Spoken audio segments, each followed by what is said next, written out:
Bienvenue sur le podcast Challenge Yourself qui vous accompagne vers plus d'épanouissement personnel et professionnel. Je m'appelle Valérie Sauvage, je suis coach de vie, entrepreneuse et auteure. Je vous retrouve chaque semaine afin de vous embarquer dans un changement de vie et de vision. Bienvenue à bord. Bonjour à tous, j'espère que vous allez tous très bien, que je vous retrouve en pleine forme cette semaine, que l'hiver n'a pas trop de prise sur votre morale. C'est vrai que des fois ça peut jouer. En tout cas, j'avais envie de vous amener justement un peu de soleil. Un peu de soleil et d'une manière un peu inhabituelle peut-être parce que j'avais envie qu'on laisse toute la place à nos rêves, à ces rêves qu'on a des fois enfouis sans même s'en rendre compte. Et je trouve qu'on a tous cruellement besoin de rêver, de laisser de la place à ce qui fait du bien, à ce qui est à même de nous tirer vers le haut et de nous redonner le sourire. Et je pense que c'est important de replonger un peu dans ces enfants que nous étions, ces petits rêveurs qui des fois à l'école, des fois du fond de leur chambre, avaient plein de rêves dans la tête et qui à ce moment-là se laissaient l'autorisation de les laisser occuper tout leur espace mental. Alors il y a des enfants qui sont plus ou moins rêveurs, il y a des adultes qui le sont restés, et puis il y en a qui ont décidé de les reléguer vraiment en arrière-plan, de se rendre compte que ça c'était quand on était enfant, que ça n'est pas accessible, que ça n'était pas rationnel, que ça n'était pas plausible. Et je pense que c'est important de se reconnecter à nos rêves. Alors moi j'avais plein de rêves quand j'étais petite, j'avais des rêves qui étaient tant de l'ordre de ce que j'allais faire, de là où j'allais vivre, de ce que j'allais pouvoir expérimenter, essayer. Et puis les héros finalement que je regardais, que je découvrais et avec lesquels je passais du temps en regardant la télé, en lisant des livres, révélaient aussi énormément de qui j'étais et de qui je rêvais d'être. Alors pour tout vous dire, moi mes héros, c'était toujours des héros qui étaient dans l'action, qui rétablissaient la justice, qui aidaient les autres à être heureux par le fait de sauver, par le fait de défendre. Donc j'adorais Lady Oscar, je ne sais pas si ça parle à certains. J'aimais ce côté transformation aussi de Jem. Alors, est-ce que ça parle à certains de Jem et les hologrammes ? Ce côté jeune femme normale, classique, qui n'attire pas spécialement l'attention de la journée et puis qui écoute ses rêves et se transforme en pop star, en star de la chanson le soir, avec son groupe, avec une couleur de cheveux dingue, avec ses copines avec des couleurs de cheveux violets et toute cette personnalité, cette identité forte, c'était quelque chose qui me faisait réellement rêver. Et Lady Oscar, sur son cheval, qui s'autorisait à faire en tant que femme ce qui n'était possible qu'aux hommes, c'était pas mon côté féministe, parce que j'ai pas un côté féministe hyper développé, je pense un peu comme beaucoup de personnes, mais pas plus. J'aimais Astro le petit robot, c'est un autre genre, j'étais plus jeune, mais j'aimais ce côté. J'adorais Bibi Fox, ce côté préservation des animaux, de ces êtres qui finalement n'ont rien demandé, sont souvent les victimes de personnes qui veulent juste s'enrichir et qui oublient tout ce côté humain, tout ce côté cœur. Et en fait, si j'observe tout ça, si j'observe ce que je lisais, j'aimais Princesse Sarah, j'aimais les histoires qui finissaient bien. Et tout ça, ça me donne énormément d'indices sur qui j'étais déjà et qui je suis aujourd'hui. Parce que pendant des années, j'ai étouffé sans le vouloir en fait. Cette petite fille qui avait envie de sauver le monde, d'aider les gens à être heureux, d'aider les autres à prendre leur place, à être bien, et puis à être bien avec eux, à leur contact, et à laisser justement cette force de caractère, cette envie de contribuer, cette envie de sauver, se révéler et se manifester et prendre la forme, peu importe laquelle. Alors moi c'est pas avec un micro, encore que, vous voyez, je l'ai fait au Palais des Glaces. J'étais sur scène, pas comme Jem et les hologrammes, avec une musique sur laquelle je me déchaînais, mais en fait je pense et je suis sûre, j'ai pris tout autant de plaisir que si j'avais été une star du rock ou de pop. Et pourquoi ? Parce qu'en fait j'étais en train de vous offrir énormément d'espoir, énormément de possibilités peut-être de révéler cette audace qui sommeille en chacun d'entre nous. Et finalement je ne l'ai pas fait en secouant le rythme cardiaque comme le fait une star de la chanson. Mais j'ai essayé et puis j'ai tenu à le faire avec le cœur et finalement j'ai d'une certaine manière réalisé mon rêve d'être sur cette scène. Et c'est quelque chose que je ressens énormément de plaisir à faire. L'idée c'était pas de le faire sur cette grande scène et de se dire c'est bon je l'ai fait et je passe à autre chose. Je l'avais fait d'autres manières, dans d'autres univers, avec des scènes moins grandes. Parce que c'est vrai que le Palais des Glaces, c'est une scène magnifique. Mais l'idée, c'est vraiment de comprendre en se connectant à tout ce qui nous inspirait, ce qui nous parlait, ce qui nous berçait. Parce qu'en fait, ça faisait écho à qui nous sommes réellement. Ça vient révéler des points extrêmement importants sur les valeurs qu'on nourrit, que nous avons nourries enfants, et qui, quand elles étaient encore libres de s'exprimer, parce que pas encore de contraintes sociales, de contraintes peut-être par l'influence de ceux qui autour de nous, voulant nous protéger, nous ont dit non mais ça c'est pas possible, ça c'est pas pour toi, ça va être mieux pour toi. Et en fait on a été modelés, on a été conditionné à écouter la raison plutôt que la passion. Et je trouve que c'est important de redécouvrir ses passions, ses rêves d'enfant, ses héros d'enfant. Parce qu'en fait, je pense que la frustration, le sentiment de manque, toutes nos envies inexplicables, ça vient nous parler, ça vient réveiller, ça vient nous piquer, nous dire rappelle-toi ce dont tu rêvais et demande-toi où tu en es par rapport à ces rêves. Parce qu'en fait, il y a des choses qui sont impossibles. Quelques choses qui sont impossibles. Mais il y en a tellement plus qui sont possibles. Et certes, ça demande du changement, ça demande des efforts, ça demande une mise en pratique dans votre vie qui va solliciter des ressources fortes en vous. Mais pour autant, le prix, est-ce qu'il n'en vaut pas la peine? C'est-à-dire que certains vont dire les sacrifices d'aujourd'hui sont les plaisirs de demain. Des fois, c'est même pas du sacrifice parce que vous savez sur quel chemin vous êtes. Donc c'est important d'écouter son enfant intérieur, de savoir reconnaître les signes qui font que quand vous entendez l'histoire de quelqu'un qui vous raconte le changement de vie qu'il a fait, qui vous raconte son métier, qui vous parle de son style de vie, qui vous parle du temps et de la manière dont il l'occupe, si ça éveille une envie en vous, c'est qu'il y a quelque chose qui est en train de sommeiller, qui a été oublié peut-être. Mais est-ce qu'il n'est pas temps, il n'est pas possible pour vous aussi de repenser à ça? J'ai accompagné quelqu'un qui avait toujours eu le rêve de devenir dentiste et qui est devenu dentiste à l'âge de 45 ans. Vous allez me dire mais c'est trop tard, mais ça sert plus à rien. Mais en fait pourquoi? Pourquoi ça serait trop tard? Encore 20 ans, 22 ans à exercer, 25 ans, 27 ans à exercer un métier qu'on adore. Mais c'est énorme, on parle pas de 6 mois, on parle d'une vingtaine d'années. Et il y a des gens qui font enfin ce dont ils ont toujours rêvé à 60 ans. Didier, cette dédicace, elle est pour vous et vous allez me dire que je suis mignonne parce que 60 ans, vous les avez un petit peu dépassés.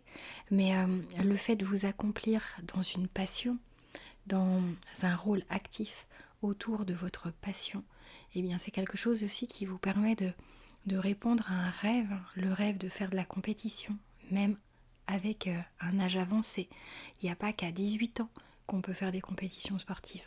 Et c'est important de se dire qu'en fait c'est jamais trop tard, c'est très rarement en tout cas trop tard. J'ai toujours un exemple quand je vous dis ça, c'est l'astronaute effectivement. Si à 60 ans vous rêvez de devenir astronaute, à moins qu'Elon Musk vous trouve une solution fantastique dont il a le secret, c'est quelque chose qui effectivement semble assez inaccessible. Mais il y a tellement d'autres choses qui peuvent être écoutées, qui peuvent être suivies. Il y a des gens qui basculent d'une vie hyper rationnelle, hyper rangée, à quelque chose de l'ordre de leur cadre, des déménagements possibles, des changements de carrière possibles.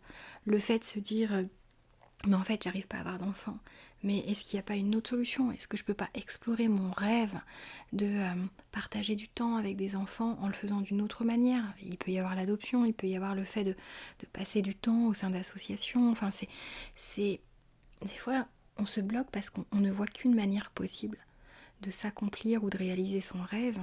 Et si on laisse notre créativité, notre imagination aux commandes, on peut se rendre compte qu'il y a plein de manières d'évoluer vers ces rêves oubliés, de les accepter, de les reconnaître, d'écouter ce qu'il y a au fond de nous, parce que ça c'est extrêmement important. Cet enfant d'hier, il est encore là en nous. Il a juste grandi seconde après seconde sans même qu'on s'en rende compte. Et oui, on s'est éloigné de notre fonctionnement d'enfant, de notre manière de rêver d'enfant. Mais pour autant, la nuit, on sait partir sur des rêves des fois complètement fous, dont certaines fois on se rappelle. Il y a aussi, j'ai oublié ce nom, mais la possibilité de faire en fait des rêves éveillés, enfin ça va parler à certains. Mais pourquoi ? Parce que pourquoi est-ce qu'on devrait le vivre en fait dans ces rêves ? Et pourquoi est-ce qu'on ne devrait pas essayer de mettre ça un peu plus dans notre quotidien ? Moi j'écoute mes rêves. En fait, très régulièrement, je fais des bilans où j'écris ce que je rêve d'accomplir d'ici 6 mois, 18 mois, 5 ans. Et je peux vous assurer que depuis que je planifie, depuis que je suis une certaine méthode pour réussir à passer de cette réflexion, de cette exploration poussée, parce que sinon vous allez voir que vous n'allez pas avoir un milliard d'idées, eh bien je mets ça en place en fait sur l'objectif en lui-même et puis le plan d'action qui en découle. Parce que des fois on a un rêve et quand il s'agit de passer à l'action, on voit vraiment pas comment procéder étape par étape. Et donc moi je trouve ça important dans le coaching que je fais, le programme de l'ombre à la lumière par exemple, c'est au cœur de cette méthodologie de vous donner les clés de comment on construit ce plan d'action qui nous emmène justement de notre vie actuelle à l'étape d'après, à ces rêves des fois inavoués, mais à ce qui nous tend les bras, à ce qu'on a envie profondément d'expérimenter, d'offrir, de donner, de vivre, ce dont on veut profiter, ce qui va remplir notre vie de tellement plus de bonheur, de sens et de joie quotidienne, de petites joies, d'énormes joies. Et souvent, on a des blocages qui nous éloignent de nos rêves, des blocages qui se sont insinués dans notre esprit, dans notre vie, parfois depuis très longtemps. Et notamment du fait de nos peurs, parce que nos peurs, elles sont tellement commandes parfois de notre existence qu'on ne s'en rend même pas compte. On a tous des peurs, on a tous des croyances limitantes, c'est pas pour autant qu'on a une personne fragile, faible ou vulnérable, même les plus forts ont des peurs. Moi j'ai des peurs, je dis pas que je suis parmi les plus fortes, mais j'ai quand même fait un vrai travail pour avancer et vraiment renforcer ma manière d'être, de faire, de réagir, et pour autant il y a des choses qui me font peur, je vous en ai déjà parlé. Par contre, j'ai des stratégies que je mets en place pour éviter que ça ne vienne empoisonner ma vie. Donc ce qui va être important, c'est que vous réfléchissiez à ce qui peut vous faire peur, et notamment quand on parle de s'accomplir, d'écouter ses rêves, de se reconnecter à eux et puis de leur permettre en fait de devenir réalité. Souvent il y a la peur de l'échec, il y a la peur de ne pas réussir, il y a la peur d'en parler, de faire finalement, de révéler au monde et de faire connaître nos rêves à ceux qui nous sont proches ou à des gens qu'on connaît peu et qui pourraient avoir le même type de rêve, et puis de ne pas réussir et de se dire mais qu'est-ce que les gens vont penser ? Mais en fait, qu'est-ce que les gens vont penser ? Premièrement, essayez de penser par vous-même, essayez de vous moquer de ce que les gens vont penser, parce que les gens, ils en penseront toujours quelque chose, de positif ou pas. Ils laisseront complètement leur filtre prendre le pas, et puis ils verront si eux ça peut les intéresser, s'ils s'en sentiraient capables, etc. Ils vont vous projeter ça sur votre vie à vous. Donc faites hyper attention à toutes ces peurs communes, à ces croyances limitantes des autres qui pourraient vous empêcher de poursuivre vos propres rêves. Parce que personne ne sait de quoi vous êtes capable, personne ne sait ce qui est bon pour vous, ce qui est mieux pour vous, même vous. C'est hyper compliqué, donc il faut aller explorer, il faut essayer, il faut y goûter pour vous faire votre propre avis. Vous savez, en fait, des échecs, on en a tous connu, des petits, des gros, des honteux, des qui font rire. Et ce qui compte, c'est pas l'échec en soi, c'est qu'une étape. C'est qu'une étape dans votre vie, dans votre parcours, dans ce que vous expérimentez, dans ce qui vous fait avancer. C'est vraiment une zone d'apprentissage juste incroyable, l'échec. La manière de rebondir face à un échec, c'est aussi une manière de muscler votre résilience, votre confiance en vous, votre logique et votre capacité à vous adapter, à créer des solutions. Donc c'est extrêmement important de se frotter à l'échec. Il y a aussi dans les peurs les plus communes, quand on s'est éloigné de ses rêves, quand on a l'impression qu'on ne va pas pouvoir leur refaire de la place, c'est la peur de ne pas être à la hauteur. La peur de ne pas disposer des compétences, des savoirs, du savoir-être. C'est la peur d'avoir à travailler tout ça et malgré tout de ne pas y arriver. Mais je peux vous assurer qu'en fait, il y a beaucoup de choses qu'on peut travailler et qui peuvent passer à un niveau suffisamment expert, suffisamment haut pour nous permettre de réaliser nos rêves. L'idée, c'est pas d'être le meilleur. La place du meilleur, c'est pas la place la plus enviable. on est menacé sans arrêt, quand je dis on, je me mets pas à la place, je parle de on de manière générale. Mais en fait, être à la première place, c'est faire attention de ne pas la perdre, alors que la place du challenger, elle est tellement plus intéressante parce qu'il y a l'envie, il y a la quête justement d'atteindre ça. Et puis deuxième, c'est déjà très bien, et dixième aussi. Mais ce qui compte, c'est de se dire, en fait, ce qui est important, c'est de se sentir à la hauteur soi-même, de savoir ce qu'on vaut, d'apporter un maximum de valeur dans sa vie, dans la vie des autres. C'est de pouvoir finalement se donner les bonnes clés pour ouvrir les bonnes portes. Et là, que vous ayez la plus belle des clés, mais sur une porte moche qui vous ouvre à une existence qui ne vous plaît pas, ça ne sert à rien. Donc il vaut mieux vous mettre en difficulté quelque temps, sortir de votre zone de confort, et puis voir de quoi vous êtes capable pour aller vous rapprocher de vos rêves, pour aller construire, bâtir pierre après pierre une vie qui vous ressemble, qui fait sens, qui vous fait envie, qui vous fait vibrer. Et toutes les excuses en fait que vous pouvez vous raconter, s'il vous plaît, ne leur laissez plus de place. Trouvez-moi des contre-exemples à chaque fois que vous me trouvez une excuse. Essayez de trouver dans votre vie un contre-exemple qui montre que vous êtes capable de faire ça.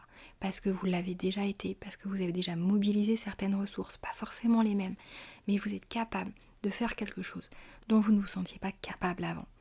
Et s'il y a d'autres personnes qui arrivent, vous êtes capable aussi de le faire. Donc plutôt que de les envier, regardez ce qu'ils ont fait, ce qu'ils ont mis en place, demandez-leur si vous avez moyen d'être en contact.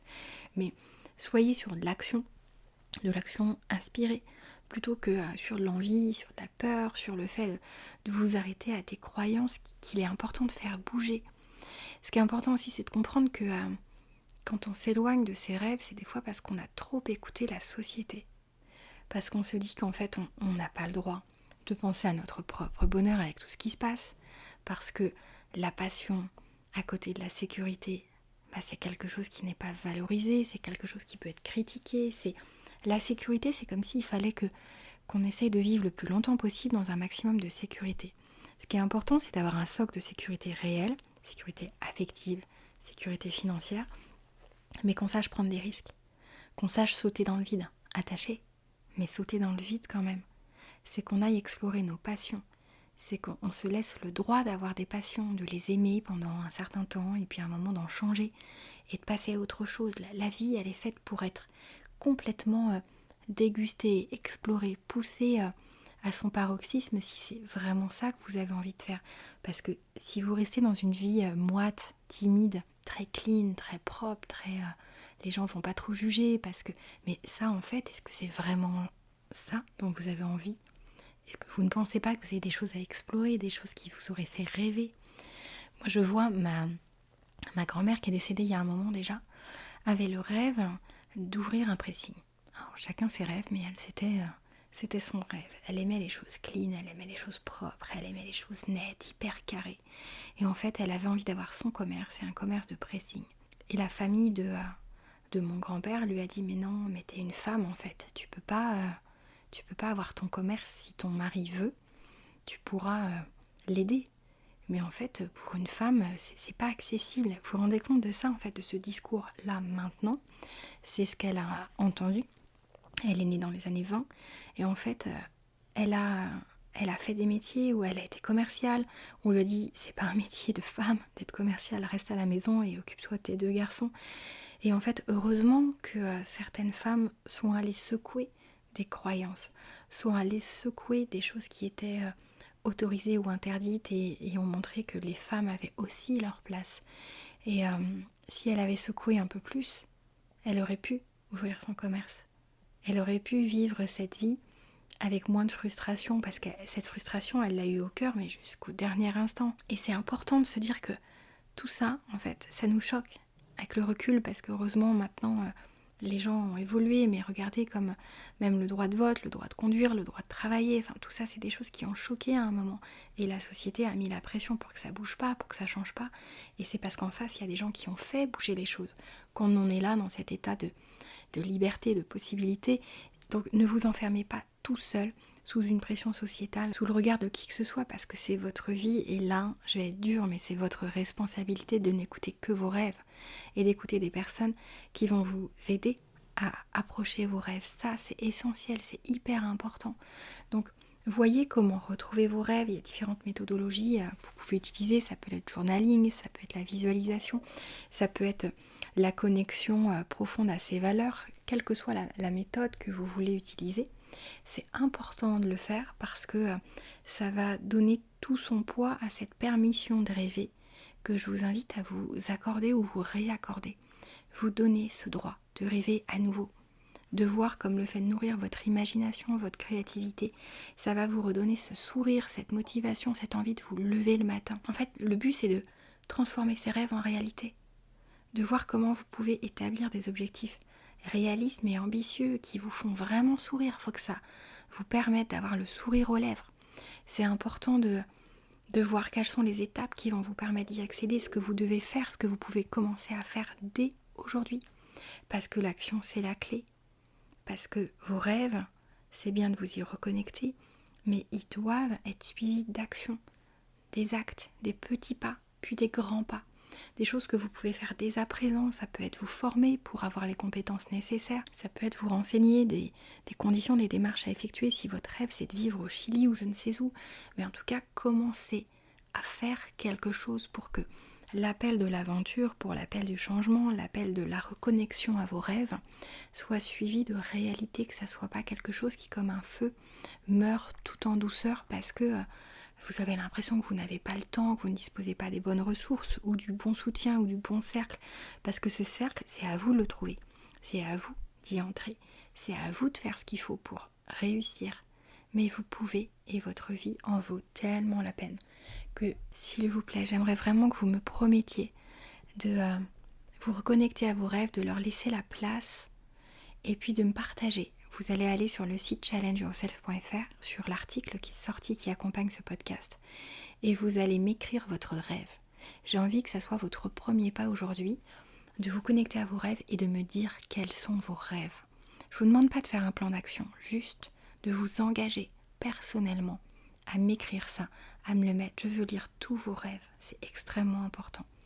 Je vous embrasse bien fort. Si vous avez aimé ce podcast, je vous invite à le noter sur la plateforme sur laquelle vous êtes en train de l'écouter et puis partagez-le à ceux qui, selon vous, mériteraient de se reconnecter à leurs rêves, de s'écouter un peu plus. Et soyez un exemple d'inspiration. Commencez par vous. Je vous embrasse très fort et je vous dis à très bientôt.